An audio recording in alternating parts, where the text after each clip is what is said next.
Oh shit boy, what up? It's Pride Month. Hi there, how you doing? It's been a bit. Today, in honor of Pride Month, and also being very aware of the fact that I'm super late on any of these videos, I figured that I could share my story with fandom and cosplay, and how that really helped shape my identity.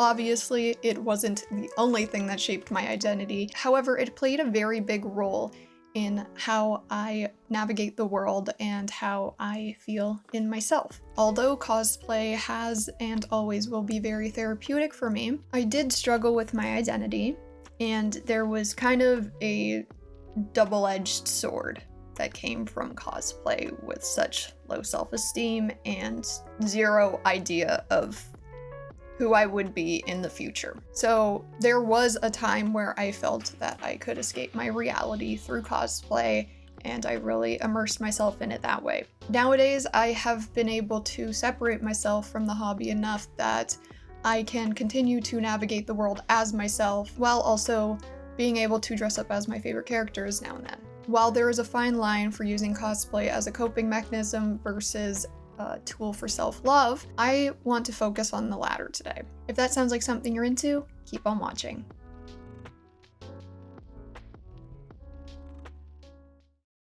So a couple months ago I posted this TikTok. We're gonna do something a little different today. These were the characters I cosplayed when I was in denial about my identity. These were the characters I cosplayed when I came out about my sexuality. These were the characters I cosplayed leading up to coming out about my gender identity. And this is the first character I cosplayed after I came out about my gender identity. I want to break it down and really dig into the impact cosplay has had on me in terms of my identity. Now, before we get into it, there is a post on my Instagram that I wanted to share. So the post reads as follows. Characters like Haku have really helped me in my journey to self-acceptance. This reality might seem weird for someone who isn't immersed in fandom, however, it feels more natural to me than latching onto a real person. Characters are an amalgamation of thoughts, feelings, identities, aesthetics, etc. They are fictional, but created based on very real concepts and experiences. If nerd talk is too much for you, or you think negatively of me for holding a fictional character in such high regard, don't continue reading. When I first came out as bisexual, it was because of a character. That character helped me see myself for who I am. I had just gotten out of two very awful relationships that I experienced back to back with zero recovery time. I had forced myself into a box based on expectations placed on me as an AFAB individual. When this character and this series came into my life, I finally started to explore myself and quickly discovered why I was so unhappy. Fast forward to 2021. I had been going through it, and not just because of the pandemic. I had a scary experience in early 2020 and needed help. Fast. Through therapy, I discovered more about myself and revisited interests I had when I was younger. One of those interests was anime, specifically a series I hadn't touched for a very long time. Back then, I identified with characters like Haku, but didn't understand why. Now, I do. Haku is confident in himself. He knows who he is and doesn't let people's preconceived notions slide. He's not particularly outspoken or frustrated about it, but he lets people know when they're wrong. Although we don't see much of him in Naruto, he has left a huge impact on me, more so than any other character ever has. Don't mistake this post for me trying to push my non-binary identity on this character. As Haku said himself, he is a man. That said, as a gender non-conforming individual, I feel like he would understand and appreciate that I am celebrating this journey through him.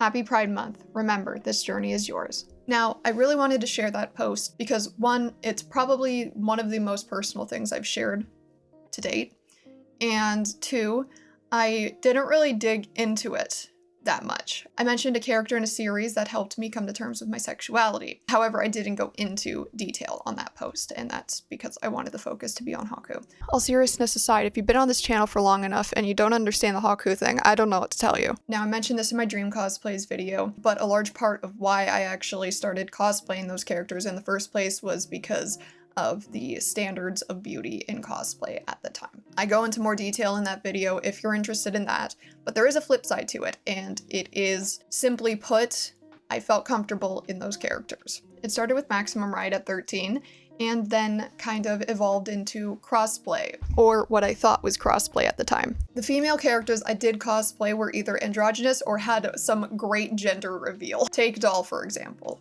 You're a bloke, but you wear a dress on stage? You are very rude, aren't you? I'm a genuine lady. Now, in 2016, I came out as bisexual. It took me a while to actually settle on a label, so if you were around, you might remember that post, and I mentioned that I was pansexual.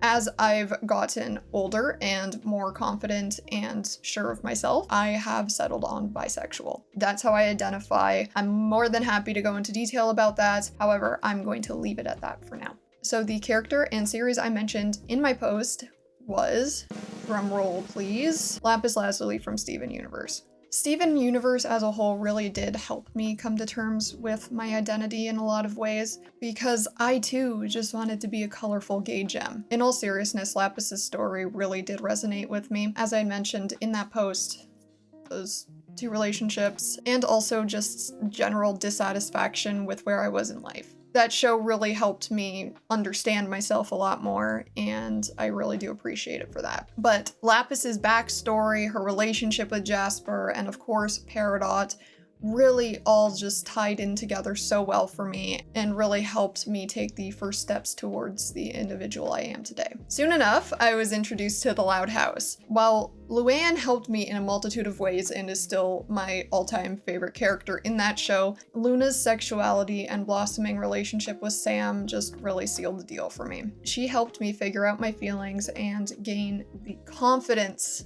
in order to ask my future fiancé out. I feel like I did cosplay a lot of female characters when I first came out, and that was because I was really resonating with my feminine side. Everything seemed to change around 2019. At that time, I found myself going back to my roots. I became a published musician and did a bunch of live shows. So I was really experimenting with my style in terms of stage wear, and I found myself exploring more androgynous clothing and other alternative fashion again. I also started cosplaying male characters again, but instead of anime characters, they were live action characters. So Daryl Dixon and Klaus Hargreaves were the two characters I really went crazy with that year. I wore a lot of fake facial hair, and while it was uncomfortable, it was also this weird sort of validating feeling, and I didn't understand it at the time, and I started actually editing pictures together where I looked more feminine and then where I looked more masculine. I put them side by side, and I experienced what I know now was gender euphoria, and that was really the first sort of inkling that, you know, maybe there's something else there. I don't want this to come across as an experience I had only over the course of a few years. This has been a feeling I've had ever since I can remember. I can't tell you how much I never felt like I fit in with the girls. I was always the odd man out. I was always the one that had to play the man when we played house. I was, you know, I liked my jeans, I liked my oversized shirts. I was very uncomfortable with my chest. As I mentioned in my dream cosplay video, I was an early bloomer, so I really did what I could to hide the fact that I was AFAB. I remember in high school, I wanted to be, originally in grade 9, I wanted to be Ronnie Winter from the Red Jumpsuit Apparatus, so I had my hair like that. Then I went to Gerard Way from My Chemical Romance, and then eventually settled on Billy Joe. I'll try to find some pictures to put in here of my high school phases, but even just talking about it now, yeah, it makes a lot of sense why we're sitting here today. So there were two characters that really made things click for me in 2021. I'm sure you can guess the first one. The second one is Karuko from Henshin Nikanai. Both of them have been with me for a very long time. I had cosplayed Karuko before. Haku was a character that I had been wanting to cosplay for a very, very, very long time. Again, same video, explains everything, so I'm not gonna go into detail, but I finally did it that year. I first came out in March, and I remember being super confused and just really testing the waters to see how people would react and also how I felt about it. I quickly realized that I was mistaken in being so blasé about it, and was very accepting of people completely ignoring my pronouns in favor of their own comfort. As I continued figuring things out for myself, be it through self-reflection, therapy, and of course cosplay, I started to realize my self-worth. I can't tell you how many people have dropped me since then, but what I can tell you is that they really weren't true friends in the first place if they're not here now. Because this is who I am.